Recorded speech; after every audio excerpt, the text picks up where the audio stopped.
علیکم، ابرار رشید آپ کی خدمت میں حاضر ہے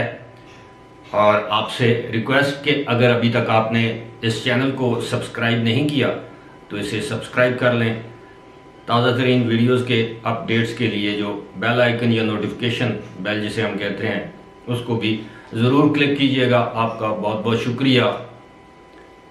الطاف حسین کی سیاست میں دوبارہ واپسی، جنرل باجوہ کے خلاف ہونے والی تازہ ترین مبینہ سازش کا انکشاف، جنرل باجوہ کا جواب، عمران خان کے مستقبل یعنی ان کی سیاست پر کراس جس کو ہم کاٹا کہتے ہیں، کاٹا لگا دیا گیا ہے۔ اس حوالے سے گفتگو ہوگی، لیکن میرا خیال ہے آغاز تو کرنا چاہیے الطاف حسین کی سیاست میں واپسی کے حوالے سے۔ سب جانتے ہیں کہ الطاف حسین کی متحدہ قومی موومنٹ جو کہ 1984 میں مہاجر قومی موومنٹ کے نام سے ایک جماعت کے طور پر قائم کی گئی یہ سیاسی جماعت، اور اب سب یہ بھی جانتے ہیں کہ 1984 میں پاکستان میں بغیر شرکت غیر حکمرانی کس کی تھی؟ جنرل ضیاء الحق کی۔ مارشل لا کے دنوں میں اس پارٹی نے جنم لیا، دیگر بہت سی جماعتوں کے ساتھ ساتھ اس جماعت نے بھی تشدد کا سہارا لیتے ہوئے کراچی پر جسے آئرن گرپ کہتے ہیں اس کو قائم کیا۔ قتل و غارت گری ہوئی۔ ایسا کون سا الزام ہے جو مہاجر قومی موومنٹ اس کے رہنماؤں یا متحدہ قومی موومنٹ یا اس کے رہنماؤں یا موجودہ متحدہ قومی موومنٹ پاکستان اور اس کے رہنماؤں اور کارکنوں پر نہیں لگا؟ دہشت گردی، بم بلاسٹ، قتل، ڈکیتی، کار سنیچنگ، بھتہ خوری، پتہ کوئی اجتماعی قتل، یہاں تک کہ وہ بلدیہ سانہ بلدیہ آپ کو یاد ہو۔ اس حوالے سے آپ کو ایک واقعہ سناتا چلوں، اور اس واقعے کے ہم 3 چشمدید گواہ ہیں، یعنی واقعہ تو ہمارے سامنے ہوا، اس واقعے میں بھی ہم 3 ملوث تھے، لیکن 2 آپ یہ کہہ سکتے ہیں کہ اس واقعے کے چشمدید گواہ ہیں، تیسرا میں ہوں۔ یہ جون 2002 کی بات ہے۔ میں حامد میر صاحب جو کہ جیو میں کیپٹل ٹاک نام کا پروگرام کرتے ہیں، اور ہمارے ایک دوست ہیں نثار عباس، وہ بھی جرنلسٹ ہیں، سکردو سے ان کا تعلق ہے۔ ہم رات کا کھانا کھانے گئے۔ حامد میر کی خواہش تھی کہ آج رات ہم نہاری کھائیں، تو ہم کراچی صدر کے ایک علاقے میں ایک جگہ جہاں جو گاڑی ہمیں پک اینڈ ڈراپ کرتی تھی وہ وین تھی، اس وین کو ہم نے ایک جگہ کھڑا کیا، آگے تنگ گلیوں سے گزرتے گزرتے ایک جگہ جا کے ہم نے نہاری کو آرڈر کیا۔ اب یہ گراؤنڈ فلور تھا اس ریسٹورنٹ کا، اور ایک اوپر والا فلور تھا، اور اوپر والے فلور میں 3 ہم لوگ بیٹھے تھے، یعنی میں، حامد میر اور نثار عباس، اور شاید 1-2 اور لوگ بیٹھے تھے، وہ دوسرے کارنر میں بیٹھے تھے۔ تو ہم نہاری کھاتے کھاتے ہماری گفتگو جو ہے وہ سیاست پر چلی گئی۔ ظاہر ہے 3 جرنلسٹ جب ساتھ بیٹھے ہوں تو سیاست پر ہی اکثر گفتگو ہوتی ہے۔ تو اس دوران ہم تینوں نے MQM پر تنقید کرنا شروع کر دی، خاص طور پر حامد میر۔ ظاہر ہے ان کے پاس زیادہ انفارمیشن تھی، تو انہوں نے کہا کہ یار دیکھو، یہ جو پاکستان میں اس وقت جو سیاست کی جا رہی ہے، پاکستان میں جو اس وقت جو سیاست میں تشدد کا جو عنصر ہے، کراچی کا بیڑا غرق کرنے میں MQM اور الطاف حسین کا ہاتھ ہے، اس طرح کی باتیں کی۔ تو تقریباً 3 منٹ یا 2 یا 3 منٹ گزرے ہوں گے تو اس ریسٹورنٹ کا مینیجر ہمارے پاس آیا۔ حامد میر کو لوگ اس وقت بھی جانتے تھے، لیکن اتنا نہیں جتنا آج لوگ ان کو جانتے ہیں۔ ظاہر ہے وہ اس وقت ٹیلی ویژن سکرین پر نہیں آتے تھے، قلم کمان کے نام سے اوصاف اخبار میں کالم لکھتے تھے۔ تو میں جب وہ آئے تو انہوں نے کہا جی کہ آپ کہاں سے ہیں، وہ ریسٹورنٹ کا مینیجر۔ تو حامد میر نے کہا کہ جی آپ ہم سے یہ کیوں پوچھ رہے ہیں؟ اس نے کہا بھائی ایسے لگتا ہے کہ آپ کا تعلق کراچی سے نہیں ہے۔ اس نے کہا جی، حامد میر نے کہا بالکل ایسے ہی ہے، کہ انہوں نے کہا کہ آپ، مجھے لگتا ہے میں نے آپ کو کہیں دیکھا ہوا ہے۔ اس نے کہا جی ہاں۔ خیر بات یہ ہے مختصراً یہ کہ اس شخص نے ہم سے ہاتھ جوڑ کر درخواست کی کہ خدا کا واسطہ ہے اللہ اور اللہ کے رسول کا واسطہ ہے، یہ جو گفتگو آپ فرما رہے ہیں یہ گفتگو آپ یہاں پہ نہ کریں۔ پتہ ہی نہیں چلے گا 2 4 5 منٹ کے بعد یہاں پر ایک گروہ آئے گا، انہوں نے آپ کے ساتھ تو جو کرنا ہے، میرے ریسٹورنٹ کو وہ جلا ڈالیں گے، میرے ریسٹورنٹ کو وہ تباہ کر دیں گے، میں دوبارہ کاروبار کرنے کے قابل نہیں رہوں گا۔ اس وقت ہمیں سمجھ آئی کہ ہم نے پوچھا کہ کیا کیا ہم نے، اس نے کہا جی آپ جو گفتگو کر رہے ہیں MQM اور الطاف بھائی کے خلاف، یہ یہاں پر اس کو برداشت نہیں کیا جاتا۔ تو ہم نے ان سے پوچھا کہ جی یہ یہاں پہ کس نے، دیواروں نے سنا؟ اس نے کہا جی کوئی سنے نہ سنے، میری آپ سے یہ درخواست ہے۔ یعنی اتنا، یہ واقعہ سنانے کا مقصد یہ ہے کہ اتنی گرپ تھی کراچی پر اور اتنا خوف تھا الطاف حسین اور MQM کا، اور کیونکہ وہاں پہ ان کے مخبر تھے ہر جگہ پہ، ایون ریسٹورنٹس میں ویٹرز، وہ مخبر نہ بھی ہوں تو وہ ان کے کارکن تھے، آپ یوں کہہ لیجیے۔ خیر، اب MQM کے جو قائد ہیں، جو بانی ہیں، انہوں نے لندن میں اپنی جو ہے وہ سیاسی سرگرمیاں دوبارہ شروع کر دی ہیں،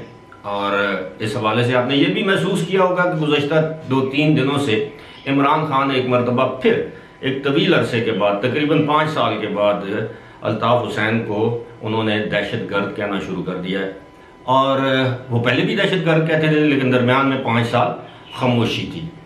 آپ کے علم میں یہ بات ہے کہ تقریباً 21 یا 22 اگست کو 2016 کو الطاف حسین نے کراچی میں ایک تقریر کی تھی، جس میں انہوں نے پاکستان کے خلاف نعرے لگائے تھے، پاکستان کی فوج کے خلاف نعرے لگائے تھے، تو یہ کہا تھا کہ ہم پاکستان سے الگ ہو جائیں گے، اس طرح کی باتیں کی تھی۔ تو پھر MQM کے خلاف آپریشن کیا گیا، جس کے 2 روز بعد ڈاکٹر فاروق ستار کی قیادت میں MQM پاکستان یعنی متحدہ قومی موومنٹ پاکستان کا جنم عمل میں آیا۔ اس کے بعد الطاف حسین کے خلاف جو بھی لندن میں جو کیسز چلے، ڈاکٹر عمران فاروق کے قتل سے لے کر پاکستان میں تشدد کو ہوا دینے کے حوالے سے، یہ تمام واقعات اب تاریخ کا حصہ ہیں۔ لیکن اس سال فروری میں لندن کی ایک عدالت نے ان کو مبینہ طور پر دہشت گردی یا انسائٹمنٹ ٹو وائلنس کا جو ان پر الزام تھا اس سے بری کر دیا۔ الطاف حسین ایک طویل عرصے کی خاموشی کے بعد اب سیاست میں دوبارہ متحرک دکھائی دینا شروع ہو چکے ہیں۔ انہوں نے اپنی سیاسی جو سرگرمیاں شروع کر دی ہیں، یہی نہیں بلکہ انہوں نے MQM یعنی جو الطاف حسین کی جو پارٹی ہے اس کے پاکستان میں کنوینر اور ڈپٹی کنوینر کو بھی تعینات کر دیا، نامزد کر دیا ہے۔ کنور خالد یونس کو انہوں نے کنوینر اور مومن خان مومن کو ڈپٹی کنوینر تعینات کیا یا نامزد کیا ہے، اور اب MQM کی سیاسی سرگرمیاں کراچی میں جاری ہیں۔ اور حالیہ دنوں میں ہم نے یہ دیکھا ہے کہ کراچی کی دیواروں پر ایک مرتبہ پھر الطاف حسین کے حمایت میں نعرے لکھے نظر آنا شروع ہو چکے ہیں۔ اب یہ الطاف حسین کو ایک جن لوگوں نے بنایا تھا، ظاہر ہے اسٹیبلشمنٹ کی پیداوار تھی جنرل ضیاء کے دور میں، تو ان لوگوں نے ایک گہری نیند کا انجیکشن دے رکھا تھا، اور اب وہ اس انجیکشن کا اثر آہستہ آہستہ ختم ہو رہا ہے اور وہ گہری نیند سے بیدار ہو رہے ہیں، یا ان کو کوئی دوسرا ایسا انجیکشن لگایا گیا جس سے وہ جلدی بیدار ہو جائیں۔ اور اگر کراچی میں ایک مرتبہ پھر اسٹیبلشمنٹ کی ایما پر، اسٹیبلشمنٹ کی شرائط پر الطاف حسین کراچی کی سیاست میں ان کی جماعت اور MQM پاکستان، پاک سرزمین پارٹی، MQM حقیقی، یہ تمام ایک ہی MQM سے جدا ہوئی تھی نا، یہ ساری سیاسی جماعتیں، یہ شاخیں، تو یہ دوبارہ اگر متحد ہو جاتی ہیں تو اس کا سب سے بڑا نقصان اگر کسی کو ہو سکتا ہے تو وہ ہے PTI، پاکستان تحریک انصاف۔ اور یہ بات عمران خان اب باور کر چکے ہیں کہ کراچی میں ان کے پاس اس وقت قومی اسمبلی کی 14 سیٹیں تھیں، یعنی 2018 کے الیکشنز میں جیسے بھی تھے، لیکن 14 سیٹیں PTI کے حصے میں آئی تھیں۔ لیکن اب آئندہ الیکشنز جب بھی ہوئے اور MQM سرگرم ہوئی تو، اور آزادانہ، منصفانہ اور شفاف انتخابات ہوئے، تو عین ممکن ہے کہ PTI کی وہاں پہ 1 یا 2 نشستیں رہ جائیں اور باقی 12 نشستیں PTI کے ہاتھ سے چلی جائیں، جو کہ MQM اب بھی یہ سمجھتی ہے، MQM پاکستان یہ سمجھتی ہے کہ ان سے وہ سیٹیں دھاندلی کے ذریعے چھینی گئی ہیں۔ معاملہ جو بھی ہے، لیکن یہ ہے کہ آئندہ جو دن ہیں، جو آنے والے جو دن ہیں، یہ ہفتے ہیں یا مہینے ہیں، آپ دیکھیے گا کہ MQM لندن والی جو MQM ہے وہ آپ کو کراچی میں یا اربن سندھ جسے ہم کہتے ہیں کراچی اور حیدرآباد وغیرہ میں آپ کو متحرک ہوتی ہوئی نظر آئے گی۔ یہ میں نہیں کہہ سکتا کہ کس کی سپورٹ سے وہ دوبارہ متحرک ہو رہی ہے، لیکن یہ ایک حقیقت ہے کہ آنے والے دنوں میں آپ خود دیکھ لیجئے گا۔ اب دوسرا موضوع ہے کہ جنرل قمر جاوید باجوہ کے خلاف نئی سازش کے تانے بانے سامنے آ گئے ہیں۔ جب نیوٹرل، غدار، یہ وہ کہنے سے اتنا کوئی معاملہ بہتر نہیں ہوا PTI کے حق میں، تو اب PTI کے حامی یا حمایتی کچھ اینکر حضرات نے ہرزہ سرائی ایک مرتبہ پھر دوبارہ شروع کر دی ہے۔ ایک تو یہ ہے کہ وہ کون تھا جس نے اس رات یہ کیا، وہ ٹرینڈ چل رہا ہے باقاعدہ اب کہ اس رات کو عدالتیں، وہ کون تھا جس نے رات کو عدالتیں کھلوائیں، وہ کون تھا جس نے پریزن وین جو ہے وہ قومی اسمبلی کے احاطے میں کھڑی کی، وہ کون تھا جس نے فلاں فلاں فلاں کا نام ECL میں یا سٹاپ لسٹ میں ڈالا، وہ کون تھا جس نے یہ کیا، وہ کون تھا جس نے وہ کیا۔ اور یہاں تک کہ ایک اینکر نے ARY جو اپنے جھوٹے بیانیے، جھوٹی خبروں کی وجہ سے مشہور ہے اور متعدد مرتبہ معافی مانگنا پڑی یا متعدد مرتبہ لندن کی عدالتوں میں ان پر جرمانے ہوئے، وہ جرمانے ادا کرنے پڑے، پاکستان میں بھی متعدد مرتبہ اپنی خبروں پر ان کو آن ایئر معافی مانگنا پڑی۔ لیکن وہ کہتے ہیں کہ انسان ڈھیٹ ہونا چاہیے، عزت آنے جانے والی چیز ہے، یہی صورتحال ہے ARY چینل کی، اور اس کے پیچھے بہت سے معاملات ہیں، کیونکہ گزشتہ حکومت کے دور میں تقریباً سننے میں آ رہا ہے کہ 12 ارب کے قریب جو ہے وہ ٹیکس ایویژن کی ہے، انہوں نے ٹیکس چوری کیا ہے 12 ارب روپے اس ایک چینل نے، اور اس کی چھوٹ سابق حکومت نے دی تھی یا سابق وزیر اعظم نے دی تھی۔ یہ کہا جا رہا ہے، عام طور پر یہ خبروں میں بھی رپورٹ ہو چکا ہے، سوشل میڈیا پر بھی یہ چیزیں عام ہیں، یہ صرف میں الزام نہیں لگا رہا۔ تو تازہ الزام یہ تھا کہ جنرل باجوہ نے ایک اینکر ہیں اپنا ARY کے، چودھری غلام حسین، جن کے منہ سے بھی کبھی کلمہ خیر نہیں سنا، جب بھی سنا ہے اس عمر میں، کوئی میرا خیال ہے 75 سال ان کی عمر ہوگی، لیکن اس عمر میں بھی وہ جھوٹ بولنے سے گریز نہیں کرتے اور اتنے اعتماد کے ساتھ جھوٹ بولتے ہیں، لیکن جتنا وہ جھوٹ بولتے ہیں اتنی زیادہ ان کی فالوئنگ بھی ہے۔ بہرحال انہوں نے الزام لگایا کہ جی جنرل باجوہ نے 2-3 اور جرنیلوں کی موجودگی میں ان کو یہ کہا کہ جناب یہ جو 19 ارب ڈالر سی پیک کے آئے تھے، ان میں سے تو 9 ارب ڈالر نون لیگ کی حکومت یا مبینہ طور پر میاں نواز شریف ہڑپ کر گئے۔ اس کے جواب میں انصار عباسی جو سینئر صحافی ہیں، ان کے بقول انہوں نے جنرل باجوہ کے قریبی ذریعے سے رابطہ کیا اور ان سے پوچھا، تو انہوں نے کہا کہ آگے سے یہ جواب دیا اس الزام کے حوالے سے کہ ربش، ٹوٹل یا ٹوٹلی ربش، بکواس، بالکل بکواس۔ اب بات یہاں پر ختم نہیں ہونی چاہیے، اگر یہ بکواس ہے تو کم از کم ISPR، کیونکہ ظاہر ہے انصار عباسی تو ISPR کے یا فوج کے ترجمان نہیں ہیں، انہوں نے بطور صحافی ایک خبر کو کنفرم کرنے کی کوشش کی کہ ہاں جی آپ نے یہ کہا ہے، آگے سے یہ جواب ملا۔ انہوں نے دونوں طرف کا موقف اپنی سٹوری میں بھی اور اپنے جو بلاگ یا ولاگ جسے کہتے ہیں ویڈیو میں بھی شیئر کر دی ہے۔ اب یہ ذمہ داری بنتی ہے، میں سمجھتا ہوں کہ پاک فوج اور پاک فوج کے ترجمان ادارے کی، کہ وہ اپنے آرمی چیف کے دفاع میں سامنے آئے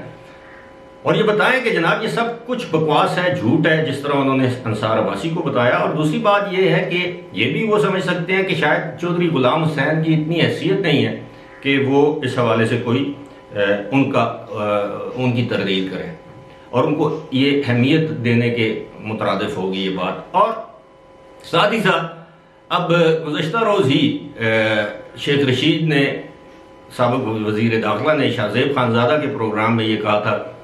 کہ دیکھیں جی وہ جنرل باجوہ تو میرا، ایک طرف اسے باس کہتے ہیں کہ میں باس کو جس دن چاہوں مل سکتا ہوں، جس فون پر روزانہ ہماری بات ہوتی ہے،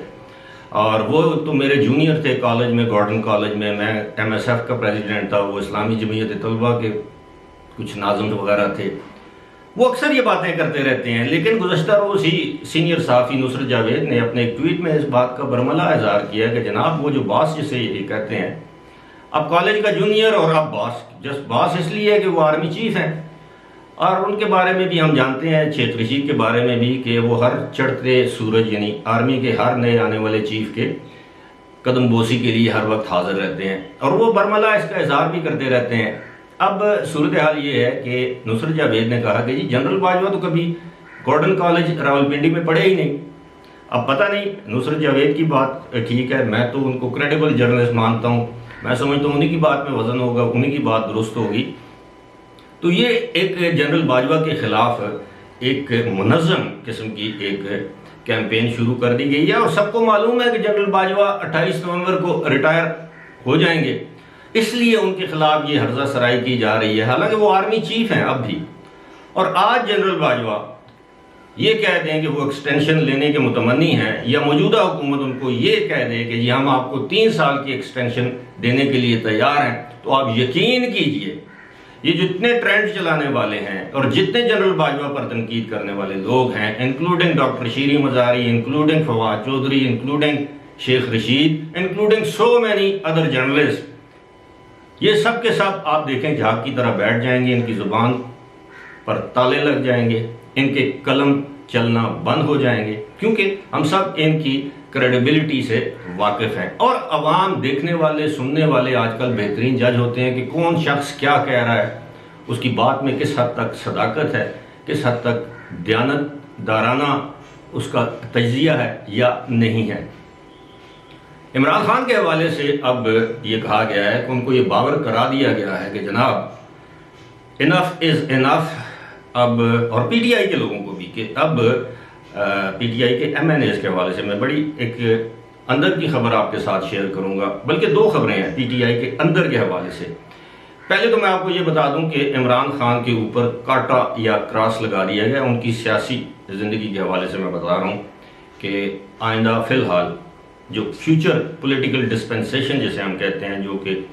معاملات ہوں گے، اس میں عمران خان کا کوئی کردار ہمیں نظر نہیں آتا، اور یہ بات جس جگہ طے ہونی تھی یا ہونا چاہیے تھی یا نہیں ہونی چاہیے تھی، وہاں پر یہ طے پا چکی ہے۔ اس کے لیے اب جو پی ٹی آئی کے اندر جن لوگوں کے اسٹیبلشمنٹ کے ساتھ رابطے ہیں یا جو اسٹیبلشمنٹ کے موڈ کو سمجھتے ہیں، وہ اس بات سے بخوبی آگاہ ہیں۔ اور اب پی ٹی آئی کے اندر ایسے لوگ بھی ہیں جو کہ ڈائی ہارڈ سپورٹرز ہیں عمران خان کے، میں ارکان قومی اور صوبائی اسمبلی کی بات کر رہا ہوں، عام لوگوں کی بات نہیں کر رہا، لیکن اب یہ فیصلہ کر لیا گیا ہے حکومت کی جانب سے کہ کم از کم 13 ایم این ایز ایسے ہیں جنہوں نے مختلف فورمز پر اسمبلی سمیت اپنے استعفوں کی 1 سے زائد مرتبہ تصدیق کر دی ہے، تو ان کو تو ڈی سیٹ کر دیا جائے گا۔ ان کا جو ہے وہ ڈی سیٹ کرنے کا نوٹیفیکیشن اسپیکر جو ہے وہ الیکشن کمیشن کو بھجوا دیں گے، اور الیکشن کمیشن کے پاس اس کے سوا کوئی چارہ نہیں کہ وہ ان کو ڈی سیٹ کرنے کا نوٹیفیکیشن جاری کرے، اور اس کے بعد ان حلقوں میں ضمنی انتخابات کا اعلان کرے۔ یہ الیکشن کمیشن کی میں بات کر رہا ہوں۔ دوسری بات یہ ہے کہ اگر یہ ساری صورتحال ڈیولپ ہوتی ہے تو یہ عمران خان اور پی ٹی آئی کو تقسیم کرنے کی جانب ایک پہلا قدم ہوگی۔ اور ایک اور چیز میں آپ کے گوش گزار کرتا چلوں کہ اچھا، پیچھے سے آپ کو میرے کتوں کی آوازیں آ رہی ہوں گی، میں اس کے لیے معذرت خواہ ہوں، لیکن یہ کتے ہیں، ان کو کیا کہا جائے، کتے ہی ہوتے ہیں جب آپس میں بھونکتے ہیں۔ میرے پاس اس طرح کا کوئی ساؤنڈ پروف اسٹوڈیو نہیں ہے، لہذا خیر اپنی جو موضوع ہے اس کی جانب آتے ہیں، آپ کتوں کی آواز کو درگزر کیجیے گا۔ اور اس پہ میں یہ بتاتا چلوں کہ ذرائع ہمیں یہ بتاتے ہیں کہ ان 13 افراد میں سے تقریباً تمام کے تمام نے اسپیکر قومی اسمبلی راجہ پرویز اشرف سے یہ رابطہ کیا اور ان سے درخواست کیا کہ ہم آئیں یا نہ آئیں، خدا را ہمارے استعفے منظور نہ کیے جائیں، ہمیں ڈی سیٹ نہ کیا جائے، ہمارا ڈی سیٹ کرنے کا جو نوٹیفیکیشن ہے وہ الیکشن کمیشن کو نہ بھجوایا جائے۔ اسی طرح پی ٹی آئی کے اندر متعدد افراد ہیں جو استعفیٰ نہیں دینا چاہتے، اور عمران خان نے تو پہلے ہی منع کر دیا ان کو، لیکن ساتھ ہی ساتھ اطلاعات یہ ہیں کہ خیبر پختونخوا سے کچھ ارکان قومی اسمبلی جلد ہی اپنا ایک گروپ ترتیب دے کے پی ٹی آئی کی جو مین سٹریم جو جماعت ہے، جو اس وقت جو ایک تصادم کے راستے پر گامزن ہے، اس سے لا تعلقی کا اعلان کریں گے۔ اب یہ نہیں معلوم وہ آج کریں گے، کل کریں گے، 10 دن بعد کریں گے، لیکن یہ اعلان متوقع ہے۔ اب اس ساری صورتحال کے پیش نظر عمران خان اب شدید دباؤ میں ہے۔ گزشتہ روز جو سپریم کورٹ کا فیصلہ ہے وہ آپ کے سامنے ہے، اب وہ سارے اپنے جو بندوقیں ہیں وہ سپریم کورٹ کے کندھے پر رکھ کر چلانا چاہتے ہیں، لیکن اس میں بھی ان کو کامیابی نہیں ہوگی اور ان کو ایک بہانہ مل جائے گا، وہ لانگ مارچ کو مؤخر کر دیں گے۔ کم از کم 10 جون تک جب بجٹ پیش ہوگا، اس بجٹ کے اس موقع کا وہ انتظار کریں گے، مہنگائی آتی ہے، عوام کا موڈ دیکھیں گے، پھر اس کے بعد وہ کوئی اپنا فیصلہ کریں گے۔ لیکن فی الحال عمران خان کے سیاسی مستقبل پر یہ میں آپ کو دعوے تو نہیں لیکن وثوق کے ساتھ یہ کہہ سکتا ہوں کہ مقتدر حلقوں میں یہ فیصلہ کر لیا گیا ہے کہ اب عمران خان کا آئندہ سیاسی کردار نہیں ہوگا، البتہ عمران خان کو ایک اثاثے کے طور پر برقرار رکھا جائے گا۔ فی الحال اسی کے ساتھ مجھے دیجیے اجازت، خدا حافظ۔